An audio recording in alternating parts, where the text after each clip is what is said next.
Teka-teki terkait alasan Airlangga Hartarto yang tiba-tiba mundur dari jabatan Ketua Umum Partai Golkar sedikit mulai terkuak.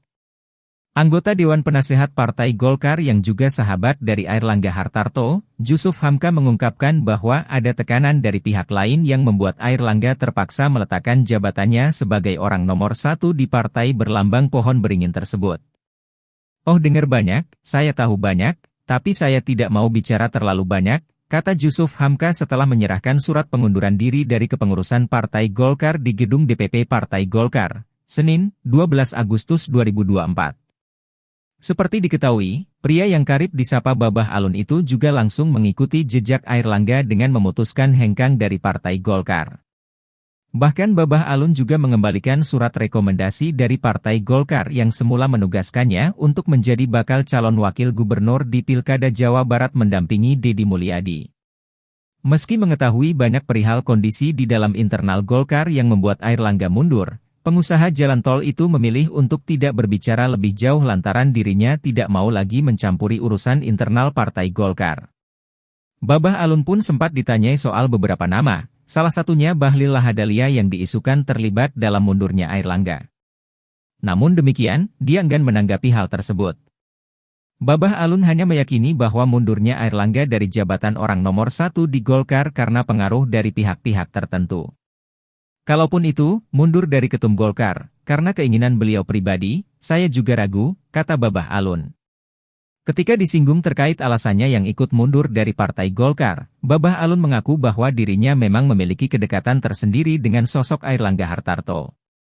Babah Alun melanjutkan, kedekatan itu muncul lantaran ayah dari Airlangga Hartarto pernah berjasa menolong hidupnya.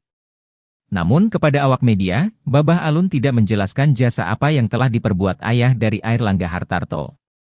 Babah Alun pun tidak menampik bahwa keputusan dirinya mundur dari kepengurusan Golkar dipicu oleh mundurnya Airlangga Hartarto dari pucuk pimpinan partai bernuansa kuning itu.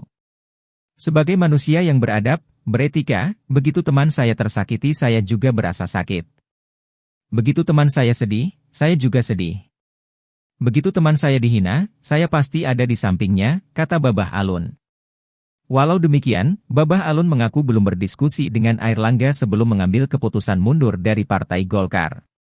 Tanpa persetujuan dan sepengetahuan beliau, ya saya pikir beliau sudah mundur ya saya mau apa lagi, kata Babah Alun.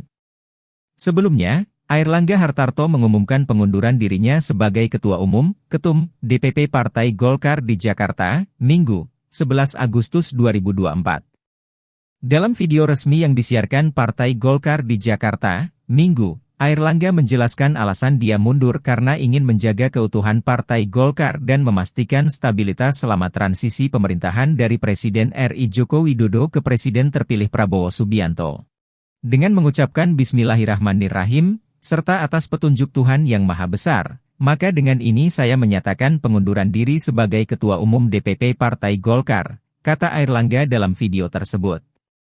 Airlangga melanjutkan pengunduran dirinya sebagai Ketua Umum Golkar terhitung sejak Sabtu malam, 10 Agustus 2024.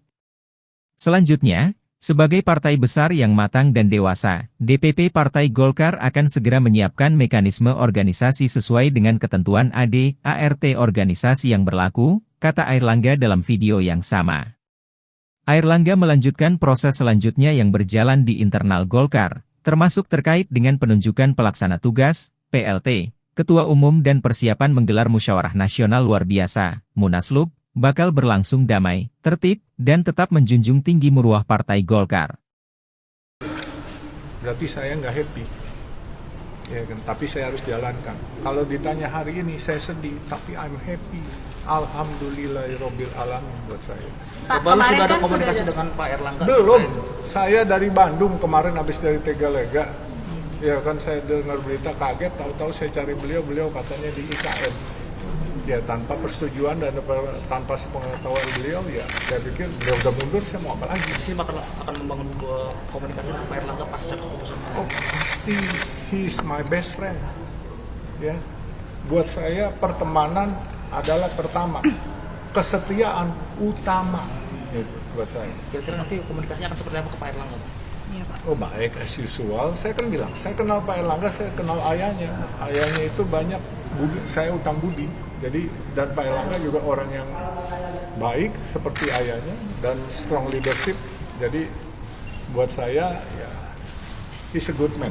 Kalau boleh tahu, otomatis Pak di Jabar juga tidak akan, kemarin kan sudah keluar surat instruksi Tidak, Pak. saya tidak akan mengikuti politik lagi. Saran keluarga saya mengundurkan diri dari politik, dan saran dari teman-teman netizen, dari guru-guru agama saya, semua bilang mundur dari politik, kamu milik rakyat dan kamu tidak boleh berafiliasi kepada salah satu partai politik, atau apalagi kamu cuma di DKI atau di Jawa Barat. Kamu milik seluruh Indonesia. Seperti cita-cita kamu mau jadi Bunda Teresa. Jadi karir politik Pak Yusuf Hamka berakhir? Iya Pak. Saya pikir untuk ikut di partai politik telah berakhir, dan saya menjadi warga biasa, rakyat biasa sesuai keinginan rakyat dan guru-guru saya. Tapi namun demikian saya tetap berkiprah, terutama di bidang sosial. Saya akan bantu pemerintah untuk masalah penanganan masalah sosial, dan membantu pemerintah juga untuk masalah infrastruktur. Harapannya untuk Golkar dengan kepemimpinan baru nanti Pak?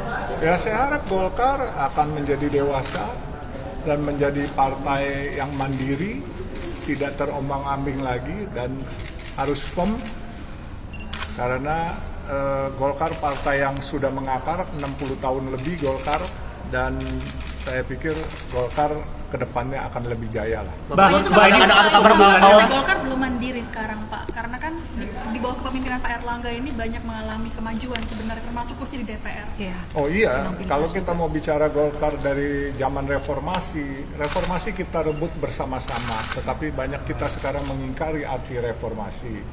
Nah, dari zaman reformasi sampai sekarang, suara Golkar adalah suara yang paling prime saat dipegang oleh Pak Erlangga, naiknya 20% dari 85 kursi menjadi 102 kursi. Itu Tapi kita kan harus Pak Erlangga tetap memutuskan untuk mundur dengan hal itu. Berarti kan artinya ada yang memaksa beliau untuk mundur atau bagaimana? Nah, itu saya juga belum tahu siapa yang memaksa beliau. Kalaupun itu keinginan beliau pribadi, saya juga ragu kalau ditanya. Tapi kalau ada yang memaksa mundur atau tidak, walau alam bisawab, cuman Allah yang Tapi tahu. yang Bapak tahu, ya kalau Bapak dengar ini siapa Bapak? Ada nama-nama yang bisa disebutkan nggak Bang? Secara lisan, boleh di-spill nggak sih ke media, mungkin ada tekanan seperti Iya. apa gitu? Walau alam bisawab, saya nggak tahu. Karena saya di Bandung kemarin.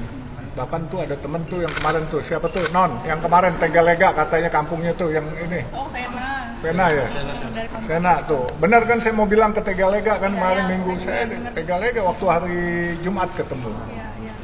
Dan kebenaran, itu hari Kamis bukan Jumat. Kita ketemu Kamis. Saya juga ketemu guru saya, yaitu Ketua Umum PBNU Gus Yahya. Saya dimarahin, kamu bikin yang enggak aja, bikin masjid banyak-banyak katanya. Jangan banyak-banyak, ntar nggak dipakai umat, sayang katanya. Kamu harus bikin sesuatu. Apa itu? Bikin duit banyak-banyak buat sejahterain umat, kata Gus Yahya. Pak, kalau Golkar dipimpin oleh eksternal zolimi, itu dizolimi di luar atau Iya, gimana Pak? Boleh ke kanan. Masalah dizolimin dari luar apa dalam, saya juga nggak tahu. Ya kan? Sejauh ini nggak ada yang pernah kedengeran Bah, siapa? Oh, denger banyak. I know too much, but I don't want to talk too much. Okay? Terima kasih telah menyaksikan berita terkini dari sinarharapan.co. Saksikan terus konten-konten menarik lainnya.